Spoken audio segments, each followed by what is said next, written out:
Hey Bill, Donnie Frank here. Just wanted to share some observations with you. I've been practicing getting our shot for this coming shoot. As you can see, I've got a flashlight on a ladder. Now this is a Cree flashlight that is focusable. So you'll notice I've got it focused in as tightly as possible, and it throws a pretty tight beam. So that said, I have to stay within that beam for the light to really shine, right? So as you can see, I'm at the ladder, and what I'm doing is I'm physically aiming my quadcopter to be in the beam. So you'll see once I go back a little bit that I get out of the concentration of the beam, because it's very windy outside. I should tell you that right now. I don't know if you can see the trees or not, but it's real windy. So as you can see now, I'm right in the beam. You see how bright that is? And then I just dipped out of the beam. So I'm physically looking down the barrel of the flashlight and aiming the quadcopter into that very narrow beam. Ultimately, I'm thinking this is going to be really the only way that I'm going to be able to stay in that narrow beam of the light you guys have. So what I'm thinking is perhaps a scope or something mounted to your light that one of you guys can direct me through the scope and tell me if I'm on target. Something with crosshairs. I'm thinking just a regular like rifle scope or something. And you guys can say, well, you're too far you need to move to the left, you need to move to the right. See, there I am. I'm right in the beam right there. Now you can see how bright that becomes. So now I'm going to go back. Now I'm out of the beam.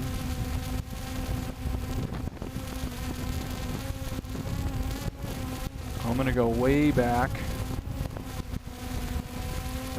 There I'm in the beam.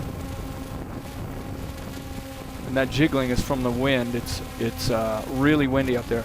My runway, which this street here is, I'm facing north right now, north by northwest essentially. That's Unser Boulevard to the left. Also, I want you to notice I have the camera zoomed in all the way. When we were doing shots in the parking lot, I had the camera on the medium setting. Right now I've got it zoomed in all the way, which really accentuates any vibration in the camera. What I'm thinking is, I've tried to eliminate this vibration, but I'm almost thinking that the vibration is sort of almost kind of looks more realistic as opposed to having a perfectly still video. I'll get your opinion on that. But this is sort of, it's a little shaky, and it's sort of like maybe what a helicopter pilot might see coming in. Now you can see I'm looking down the barrel of the ladder, and I'm physically going to move the quadcopter. I pulled the wrong lever there. Physically going to move the quadcopter right into the beam. I'm aiming, moving over, because the wind is pushing me, and there you go. So now you can see clearly that I'm in the beam, and this is just by looking down the barrel, which is way easier than me trying to look down at the light and trying to predict if I'm within that narrow beam. That said, the beam of this flashlight is probably right on par with the beam your device throws, and it might even be a little less. But that's a really tight beam. So I'm going further back, and you can see I kind of get out of the beam again. And again, that shakiness is due to the wind. I'm trying a new isolation mount system. So now I'm bending down at the ladder, and I'm re-aiming the quadcopter, bringing it back into the beam, and bam, you can see what a difference that makes. So I'm thinking if we mount some kind of scope on your light, and I have somebody talking to me, I'll stand right next to them so they don't have to yell. They can talk to me and tell me, okay, you need to go left or you need to go right.